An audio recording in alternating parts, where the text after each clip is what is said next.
Hello दोस्तों, I hope कि आप सभी अच्छे होंगे। हेलो दोस्तों, आज की इस क्लास में हम मानसिक योग्यता के क्वेश्चनों का सलूशन करने वाले हैं जो कि आकृति से रिलेटेड है। दोस्तों यह वह क्वेश्चन है जो कि पिछले वर्ष पूछे जा चुके हैं। दोस्तों आप इस क्लास को शुरू से लास्ट तक देखना, क्योंकि दोस्तों यह 10 से 15 मिनट की क्लास आपको 4 वर्ष तक प्रतिवर्ष मिलने वाली छात्रवृत्ति के करीब लेकर जा सकती है। इसलिए दोस्तों इस क्लास को शुरू से लास्ट तक देखना। तो चलिए दोस्तों, समय का सदुपयोग करते हुए इस क्लास को शुरू करते हैं। तो दोस्तों सबसे पहले क्वेश्चन को पढ़िए। क्वेश्चन 1 से 6 दिए हुए हैं, जिसमें हमें 4 आकृतियां दी गई है ए बी सी डी। तो दोस्तों हमें क्या करना है कि जो संबंध ए और बी आकृति में है वही संबंध हमें सी और डी आकृति में देखना है। तो चलिए दोस्तों फर्स्ट क्वेश्चन की तरफ बढ़ते हैं। तो दोस्तों क्वेश्चन नंबर 1, तो दोस्तों हमें 3 आकृतियां दी गई है ए बी सी डी, और दोस्तों हमें डी आकृति ज्ञात करनी है। तो दोस्तों हमें इस साइड आंसर दिए गए हैं, जिसके जरिए हम बता सकते हैं कि इस जगह कौन सी आकृति आएगी। तो चलिए दोस्तों देखते हैं इसका सलूशन हम किस तरह से करते हैं।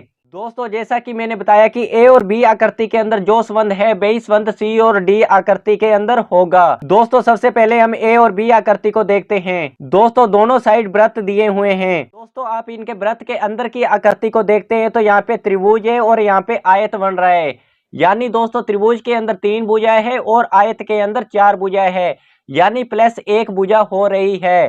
तो दोस्तों हमें भी सी के अंदर की आकृति को देखना है, जैसा कि हमने ए और बी के अंदर की आकृति को देखा। तो दोस्तों सी की आकृति के अंदर हमें 5 भुजा वाला चतुर्भुज दिया गया है। दोस्तों +1 यानी 60 भुज वाली अंदर की आकृति हमें ज्ञात करनी है, जो कि डायग्राम के अंदर है। तो दोस्तों आप ऑप्शन नंबर 1 में देखते हैं तो 5 भुजा वाली आकृति है, और ऑप्शन नंबर 2 में देखते हैं तो 4 भुजा वाली आकृति है। और दोस्तों आप ऑप्शन नंबर 3 देखते हैं तो यहाँ पे 60 भुज वाली आकृति दी गई है। तो दोस्तों हमें इसी तरह से ए और बी के अंदर संबंध ज्ञात कर सी और डी के अंदर संबंध स्थापित करना है। तो चलिए दोस्तों क्वेश्चन नंबर 2 को देखते हैं। तो दोस्तों ए और बी आकृति को देखिए, देखते हैं कि बी आकृति किस तरह से आई है। दोस्तों ये जो वृत्त है वो बीच में आ चुका है, और ये माइनस है वो नीचे आ चुका है, और जो नीचे वाला ये प्लस का निशान है वो ऊपर की साइड चला गया है। दोस्तों इसी तरह से ये बी आकृति बनी है। तो दोस्तों सिंपली इसी मेथड से हमें सी आकृति ज्ञात करनी है। दोस्तों ये वर्ग बीच में आ जाएगा, और जो ये आयत है वो नीचे की साइड आ जाएगा, और दोस्तों ये जो त्रिभुज है वो ऊपर की साइड चला जाएगा। तो दोस्तों देखिए कि ये आकृति किस ऑप्शन में है। दोस्तों ऑप्शन नंबर 1 में ये आकृति हमें नजर आ रही है। इसी तरह से दोस्तों इन क्वेश्चनों का सलूशन होता है। दोस्तों ये आकृति को जब हम घड़ी की दिशा में रोटेट करते हैं तो दोस्तों ये आकृति ऐसे बन जाती है, यानी इसके अंदर हमें यह आकृति नजर आएगी। तो दोस्तों इसी तरह से हमें सी आकृति को घड़ी की दिशा में रोटेट करना है, यानी घड़ी की दिशा में रोटेट करने पर यह हमें ऐसे नजर आएगी। तो दोस्तों चलिए देखते हैं ये आकृति किस ऑप्शन में बन रही है। दोस्तों ऑप्शन नंबर 1 में नहीं है, ऑप्शन नंबर 2 में भी नहीं बन रही है, और ऑप्शन नंबर 3 में भी नहीं बन रही है। तो दोस्तों आप ऑप्शन नंबर 4 को देखिए तो यह आकृति सेम दिखाई दे रही है, इसलिए हमारा ऑप्शन नंबर 4 सही आंसर होगा। तो चलिए दोस्तों क्वेश्चन नंबर 4 को देखते हैं। तो दोस्तों हमें इसमें 6 भुजा दी गई है। तो दोस्तों अब बी आकृति को देखते हैं तो इसमें भी हमें 6 भुजा दी गई है, लेकिन दोस्तों इसके अंदर की आकृति के अंदर हमें 6 डॉट्स दिए गए हैं, यानी 1 2 3 4 5 और 6। तो दोस्तों यही संबंध हमें सी और डी आकृति के अंदर ज्ञात करना है। तो दोस्तों सी आकृति को देखते हैं तो इसके अंदर हमें 4 भुजा दी गई है। तो दोस्तों हम ऑप्शन के अंदर देखते हैं तो सभी के अंदर 4 भुजा दी गई है, लेकिन दोस्तों जब हम अंदर की आकृति को देखते हैं तो उसके अंदर हमें 4 डॉट नजर आने चाहिए। दोस्तों अगर आप ऑप्शन नंबर 1 देखते हैं तो इसमें भी आपको 4 डॉट दिए गए हैं, और ऑप्शन नंबर 2 में भी आपको 4 डॉट दिए गए हैं। तो दोस्तों हमें क्या करना है कि दोस्तों इसमें जो डॉट दिए गए हैं वो भुजा के बीच में है। तो दोस्तों अगर आप ऑप्शन नंबर 1 में देखते हो तो यह डॉट आपको भुजा के किनारे पर मिलेगा। दोस्तों अगर आप ऑप्शन नंबर 4 को देखते हैं तो इसके भी डॉट किनारे पर दिए गए हैं, लेकिन दोस्तों अगर आप ऑप्शन नंबर 2 को देखते हैं तो इसके डॉट भुजा के बीच में दिए गए हैं, यानी हमारा ऑप्शन नंबर 2 सही आंसर होगा। तो दोस्तों इसी तरह से हमें इन क्वेश्चनों का सलूशन करना है। चलिए दोस्तों नेक्स्ट क्वेश्चन को देखते हैं। तो चलिए दोस्तों क्वेश्चन नंबर 5 को देखते हैं। दोस्तों अगर आप ए आकृति को नीचे की साइड एक बार रोटेट करते हो तो हमें आकृति बी प्राप्त होती है। दोस्तों इसी दिशा में अगर सी आकृति को रोटेट करते हैं तो हमें ऑप्शन नंबर 3 वाली आकृति प्राप्त होती है। क्वेश्चन नंबर 6, दोस्तों अगर आप ए आकृति को देखते हैं तो दोस्तों इस आकृति को नीचे की साइड पलटा गया है। तो दोस्तों नीचे की साइड पलटते हैं तो हमें बी आकृति प्राप्त होती है। तो दोस्तों अगर आपको मैं एग्जाम्पल के आधार पर इसको समझाता हूं तो दोस्तों आपको ये आकृति दी गई है, इसको अगर हम नीचे की साइड पलटेंगे तो दोस्तों ये इस डायरेक्शन में घूम जाएगी। तो दोस्तों अगर आप सी आकृति को इसी तरह से पलटते हैं तो यह आकृति आपको इस तरह से नजर आएगी। तो दोस्तों आप ऑप्शन नंबर 2 देख सकते हैं कि इस आकृति के सेम हमें नजर आ रही है, इसलिए हमारा ऑप्शन नंबर 2 सही आंसर होगा। तो चलिए दोस्तों क्वेश्चन नंबर 7 देखते हैं। तो दोस्तों अगर आप इस स्टेटमेंट को पढ़ते हैं तो इसमें लिखा है कि आपको 7 से 15 क्वेश्चन दिए गए हैं जो कि इसी मेथड से करने हैं। यानी दोस्तों इसमें हमें 4 आकृति दी गई है, ए बी सी डी। तो दोस्तों हमें नेक्स्ट आकृति यानी आगे की आकृति कैसी बनेगी वह हमें ज्ञात करना है। तो दोस्तों सबसे पहले हम 4 आकृतियों में संबंध ज्ञात करेंगे। वही संबंध हम 5वीं आकृति के अंदर लगाएंगे जो कि हमारे ऑप्शन में दी गई है। तो चलिए दोस्तों इस मेथड से हम क्वेश्चन का सलूशन करते हैं। क्वेश्चन नंबर 7 दोस्तों अगर आप फर्स्ट आकृति को देखते हैं तो उसमें आपको एक स्ट्रेट लाइन दी गई है और बी आकृति को देखते हैं तो आपको 2 स्ट्रेट लाइन दी गई है।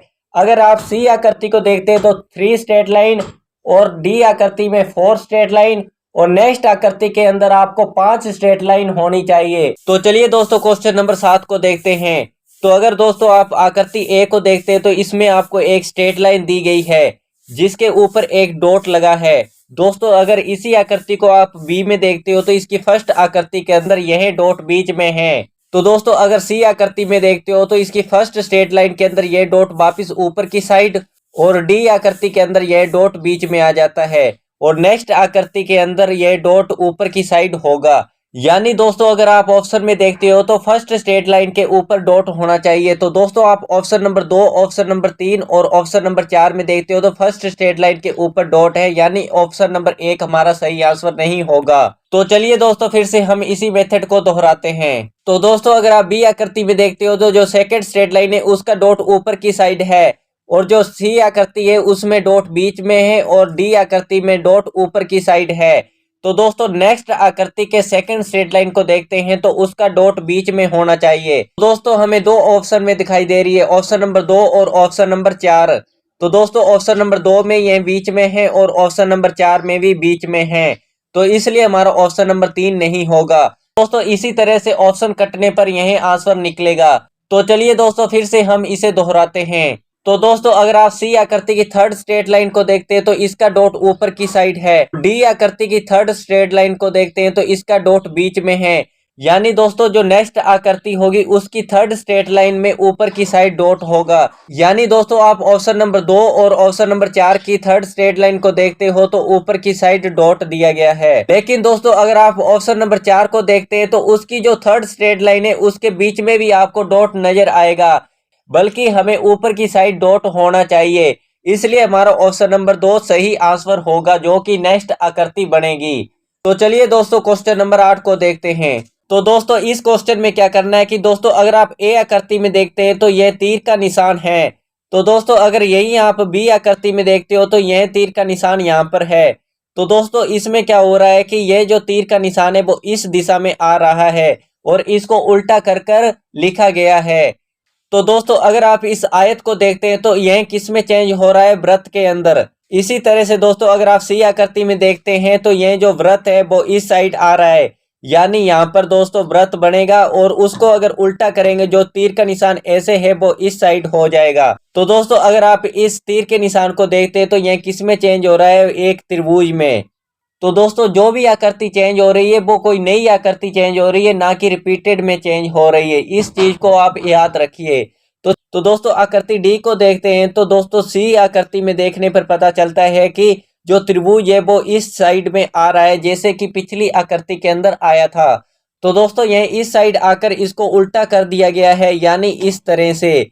तो दोस्तों यह वृत्त किस में चेंज हो रहा है, एक जेड में। तो दोस्तों जो नेक्स्ट आकृति है वो किस तरह से बनेगी, जो जेड है वो ऊपर की साइड जाएगा, यहाँ पर आएगा, परंतु दोस्तों इसको उल्टा कर कर लिखा जाएगा जैसा कि पिछली आकृतियों में लिखा गया था, यानी इसको ऐसे लिखा जाएगा। तो दोस्तों अगर आप ऑप्शन में देखते हो तो यहाँ पे ऑप्शन नंबर 3 और ऑप्शन नंबर 4 में जेड उल्टा दिखाई दे रहा है, परंतु दोस्तों जो त्रिभुज है वो चेंज होगा। और दोस्तों त्रिभुज किस में चेंज होगा, दोस्तों अगर आप ऑप्शन नंबर 3 और ऑप्शन नंबर 4 की आकृति में देखते हो तो दोस्तों ऑप्शन नंबर 3 में एस में चेंज हो रहा है और ऑप्शन नंबर 4 में त्रिभुज ही रहा है। तो दोस्तों मैंने आपको पहले भी कहा कि जो रिपीटेड आकृति है वो नहीं दोहराई जाएगी। यानी दोस्तों यहाँ पे त्रिभुज दोबारा दोहराया गया है, इसलिए दोस्तों ऑप्शन नंबर 4 हमारा आंसर नहीं हो सकता। और जो एस है वो नई आकृति है और ऑप्शन नंबर 3 हमारा सही आंसर होगा। तो चलिए दोस्तों क्वेश्चन नंबर 9 को देखते हैं। दोस्तों अगर आपका कोई भी क्वेश्चन में डाउट हो तो आप कमेंट कर देना, मैं उसका दोबारा से सोल्यूशन करवाऊंगा। तो दोस्तों सबसे पहले आपको ए आकृति देखनी है, इससे हमें बी आकृति पता चलेगी किस तरह से आई है। और इसके बाद हमें सी आकृति देखनी है और सी आकृति के बाद हमें डी आकृति देखनी है। इसी तरह से दोस्तों हम इसका सोल्यूशन करते हैं तो हमें नेक्स्ट आकृति प्राप्त हो जाती है। तो चलिए दोस्तों इसका सोल्यूशन करते हैं। दोस्तों अगर आप दोनों आकृतियों में नीचे वाले चिन्ह देखते हैं तो ये चेंज नहीं हो रहे हैं। यही दोस्तों ऊपर वाले चिन्ह देखते हैं तो यह आपस में चेंज हो रहे हैं। यानी दोस्तों ये ऊपर वाले चिन्ह तो चेंज हो रहे हैं लेकिन नीचे वाले चिन्ह चेंज नहीं हो रहे हैं। तो दोस्तों अगर हम सी और बी आकृति में देखते हैं, इसके भी नीचे वाले चिन्ह आपस में चेंज हो रहे हैं और ऊपर वाले चिन्ह सेम हैं।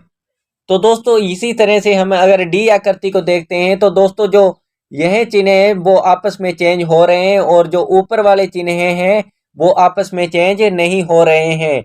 तो दोस्तों अगर आप स्टार्टिंग से इसे देखते हैं तो दोस्तों ये घड़ी की दिशा में घूम रहा है। तो दोस्तों सबसे पहले इसकी मदद से हमें यह चेंज हुआ और इसके बाद दोस्तों यह आकृति चेंज हुई और दोस्तों इसके बाद यह आकृति चेंज हुई। तो दोस्तों आपको आप साफ दिखाई दे रहा है कि जो आने वाली आकृति है उसमें यह चेंज होगा। दोस्तों आप देख सकते हैं कि जो यह आकृति है वो आपस में अब चेंज होगी। तो दोस्तों देखते हैं कि जो नीचे वाली आकृति है वो तो हमें सेम दिखाई देनी चाहिए। तो दोस्तों ऑप्शन नंबर 1 में देखते हैं तो दोस्तों यह चेंज हो रही है, इसलिए ऑप्शन नंबर 1 हमारा नहीं होगा। तो दोस्तों ऑप्शन नंबर 2 में देखते हैं तो दोस्तों यहाँ पर हमें वर्ग दिया गया और यहाँ पर वर्ग है, इसलिए यह भी हमारा आंसर नहीं होगा।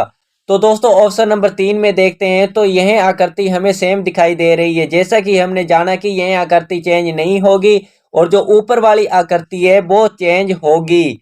तो इसलिए दोस्तों ऑप्शन नंबर 3 हमारा सही आंसर होगा। आई होप कि दोस्तों आपको यह क्वेश्चन समझ में आ चुका होगा। तो चलिए दोस्तों क्वेश्चन नंबर 10 को देखते हैं। तो चलिए दोस्तों क्वेश्चन देखते हैं। तो दोस्तों ए आकृति को देखते हैं तो दोस्तों इसमें आपको स्ट्रेट लाइन दी गई है और बी आकृति में दोस्तों इसकी जो एक साइड है उसको मोड़ा गया है। तो दोस्तों जो सी आकृति है उसमें क्या किया है कि इसको पलटा गया है, यानी दोस्तों यह आकृति ऐसे है परंतु दोस्तों अगली नेक्स्ट आकृति में इसको ऐसे घुमाया गया है और दोस्तों इसको नीचे के साइड से भी इस तरह से मोड़ा गया है। तो दोस्तों अगर हम इसी आकृति को नेक्स्ट आकृति के अंदर देखते हैं तो इसको उल्टा किया गया है, यानी दोस्तों इसको इस तरह से बनाया गया है। तो दोस्तों इसमें क्या किया है कि इसने फिर से ऊपर की साइड को एक तरफ से मोड़ दिया दोस्तों इस तरह से। यानी दोस्तों अब जो नेक्स्ट आकृति आएगी सबसे पहले हम उल्टा करेंगे और उसके बाद हम जो नीचे की साइड है उसको मोड़ देंगे। कैसे दोस्तों तो चलिए देखते हैं। तो दोस्तों सबसे पहले हम इसको उल्टा करते हैं। तो दोस्तों यह आकृति इस तरह से हो जाएगी और दोस्तों एक किनारे से इसको मोड़ा जाएगा, यानी इसका एक किनारा रह चुका है, इसको इस तरह से मोड़ दिया जाएगा। तो दोस्तों आप ऑप्शन नंबर 1 में देख सकते हैं कि यह आकृति हमें नजर आ रही है। तो दोस्तों इसी तरह से हमें स्टेप बाय स्टेप इसका सोल्यूशन करना होता है। तो चलिए दोस्तों क्वेश्चन नंबर 11 को भी देख लेते हैं। तो दोस्तों क्वेश्चन नंबर जो 11 है वो क्वेश्चन नंबर 9 की तरह ही हल होगा। तो इसमें आप ऊपर वाली आकृति को देखेंगे तो चेंज हुई है और दोस्तों इसमें आप अगर नीचे वाली आकृति को देखेंगे तो इसकी चेंज हुई है और दोस्तों जो डी आकृति में आप इसको देखेंगे तो यह चेंज हुई है। तो दोस्तों इसी तरह से जो नेक्स्ट आकृति होगी उसमें यह चेंज होगी और जो नीचे वाली आकृति है वो चेंज नहीं होगी। तो दोस्तों हम ऑप्शन नंबर 3 में देखते हैं तो जो ऊपर वाली आकृति है वो तो चेंज हुई है और जो नीचे वाली आकृति है वो सेम है, इसलिए ऑप्शन नंबर 3 हमारा सही आंसर होगा। तो चलिए दोस्तों क्वेश्चन नंबर 12 को देखते हैं। तो दोस्तों इसमें क्या करना है कि दोस्तों ए आकृति को सबसे पहले उल्टा करना है, यानी इस तरह से, और दोस्तों इसकी एक साइड से लाइन खींच दी गई है और दोस्तों सी आकृति में इसमें एक इस लाइन को हटा दिया गया है। और दोस्तों अगर आप डी आकृति में देखते हो तो इस आकृति को फिर से उल्टा किया गया है, यानी दोस्तों इस तरह से, और दोस्तों इसकी इस साइड में एक लाइन खींच दी गई है। दोस्तों इसी तरह से हम डी आकृति के अंदर इस लाइन को इरेज कर आगे नेक्स्ट आकृति में लिखेंगे। तो दोस्तों नेक्स्ट आकृति हमारी ऐसे होगी। तो दोस्तों आप ऑप्शन नंबर 1 में देख सकते हैं कि यह हमारी नेक्स्ट आकृति होगी। तो चलिए दोस्तों जानते हैं इसका सलूशन हमें किस तरह से करना है। तो दोस्तों आपको यहाँ पे ए बी सी डी आकृति दी गई है। दोस्तों अगर आप ए आकृति को देखते हैं तो इसको क्या किया गया है कि घड़ी की दिशा में घुमाया गया है, यानी दोस्तों इस दिशा में। तो दोस्तों इसमें क्या किया है कि ए आकृति को घड़ी की दिशा में घुमाया गया है। तो दोस्तों अगर आप ए और बी आकृति में देखते हैं तो जो ये त्रिभुज है वो ऊपर की साइड यानी यहाँ पर है दोस्तों, और जो वर्ग है दोस्तों वो यहाँ पर आ चुका है। और दोस्तों एक बात और याद रखिए कि दोस्तों जो यह चिन्ह है वो एक तीर के अंदर कन्वर्ट हो रहा है दोस्तों, जैसे ऐसे। तो दोस्तों जो ये वृत्त है वो इसकी जगह पर आ चुका है। तो दोस्तों इसी तरह से यह घड़ी की दिशा में घूमा है वट, लेकिन दोस्तों जो यह निशान है दोस्तों वो एक तीर के अंदर कन्वर्ट हो रहा है। तो दोस्तों अगर आप बी और सी आकृति में इसी चिन्ह को देखते हैं तो दोस्तों यह चिन्ह और यह चिन्ह किसी अलग चिन्ह के अंदर कन्वर्ट होगा। तो दोस्तों इस चीज को याद रखना है, बाकी दोस्तों सेम है, घड़ी की दिशा में इसको घुमाना है। तो चलिए दोस्तों इसी मेथड को दोहराते हैं। तो दोस्तों अगर आप बी आकृति को देखते हैं तो जो वृत्त है वो यहाँ पर आएगा दोस्तों, और जो त्रिभुज है वो यहाँ पर आएगा। और दोस्तों जैसा कि मैंने कहा कि इसकी जगह पर कोई नया चिन्ह आएगा, जैसे दोस्तों यहाँ पे वर्ग दिया गया है, यह यहाँ पर सी में कन्वर्ट हो चुका है। और दोस्तों जो तीर का निशान है वो वृत्त की जगह आएगा दोस्तों। इसी तरह से सी आकृति बनी है। तो दोस्तों अगर हम डी आकृति को देखते हैं तो इसमें क्या है कि जो यह नीचे वाला जो सी है वो तीर के निशान की तरफ, और जो तीर का निशान है वो ऊपर की तरफ, और जो वृत्त है वो यहाँ पर। और दोस्तों जो त्रिभुज है वो बराबर के अंदर कन्वर्ट हुआ है दोस्तों, इक्वल के निशान के अंदर यह कन्वर्ट हुआ है दोस्तों। इसी तरह से हम नेक्स्ट आकृति को देखते हैं। तो दोस्तों जो इक्वल का निशान है वो यहाँ पे सी की जगह आएगा। तो जो दोस्तों जो सी है वो तीर के निशान की जगह है, और दोस्तों जो तीर है वो वृत्त की जगह आएगा। और दोस्तों जो वृत्त है वो नई आकृति के अंदर कन्वर्ट होगा, लेकिन दोस्तों नई आकृति के अंदर ही कन्वर्ट होगा, ना कि रिपीटेड आकृति के अंदर कन्वर्ट होगा। तो कैसे दोस्तों, तो चलिए जानते हैं। तो दोस्तों अगर आप ऑप्शन नंबर ए में देखते हैं तो जो वृत्त है वो पीछे आया हुआ है, यानी यह रिपीटेड है। तो दोस्तों ऑप्शन नंबर 2 में देखते हैं तो यहाँ पर आपको एस दिखाई दे रहा है जो कि रिपीटेड नहीं है। तो दोस्तों जो 3 नंबर में यह चिन्ह यह भी रिपीटेड हुआ है ए आकृति की तरह, यह ऑप्शन भी हमारा सही नहीं होगा। तो दोस्तों ऑप्शन नंबर 1 और ऑप्शन नंबर 3 कट जाएंगे। तो दोस्तों अगर आप ऑप्शन नंबर 4 में देखते हैं तो यहाँ पर भी आपको नई आकृति नजर आ रही होगी, लेकिन दोस्तों आप इस आकृति को ध्यान से देखें, ऊपर की साइड सी, और यहाँ पे दोस्तों इक्वल का निशान, और यहाँ पे दोस्तों तीर, यह आकृति बननी चाहिए जो कि आपको ऑप्शन नंबर 2 में नजर आ रही होगी। तो चलिए दोस्तों क्वेश्चन नंबर 15 को देखते हैं। तो चलिए दोस्तों इसका सलूशन करते हैं। तो दोस्तों अगर आप ए और बी आकृति को देखते हैं, यहाँ पर भी दोस्तों आपको डॉट दिया गया है, और दोस्तों बी आकृति में भी आपको डॉट दिया गया है, परंतु दोस्तों जो बी आकृति है उसमें नीचे की साइड तीर का निशान है। तो बी ते सी आकृति में देखते हैं तो यहाँ पर आपको वही निशान दिया गया है, परंतु दोस्तों आपको एक फिर से डॉट दिया गया है। तो दोस्तों अब आपको क्या करना है कि दोस्तों यह आकृति तो सेम रहेगी, परंतु दोस्तों जो डॉट है उसमें एक तीर का निशान डी आकृति में दिया गया है। तो दोस्तों सबसे पहले आपको नई आकृति में डॉट दिया जाएगा और उसके बाद उसके ऊपर तीर का निशान खींचना है। सबसे पहले डॉट, उसके बाद तीर का निशान। तो दोस्तों आपको डी आकृति के अंदर आपको डॉट नजर नहीं आ रहा है, यानी दोस्तों जो नेक्स्ट आकृति है उसमें सिर्फ डॉट होना चाहिए, ना कि उसके तीर का निशान। तो चलिए दोस्तों देखते हैं कि यह आकृति आपको किस ऑप्शन में नजर आ रही है। तो दोस्तों आप ऑप्शन नंबर 3 में देख सकते हो कि यह आकृति आपको नजर आ रही होगी। तो दोस्तों आई होप कि आप सभी को यह क्वेश्चन समझ में आ चुके होंगे। दोस्तों अगर आप एनएमएमएस की जोरदार तैयारी करना चाहते हैं तो आज ही इस चैनल को सब्सक्राइब करें और बेल आइकन को प्रेस करें, ताकि आप इस परीक्षा को एक अच्छी तैयारी के साथ पास आउट कर पाएं। तो चलिए दोस्तों नेक्स्ट वीडियो में मिलते हैं।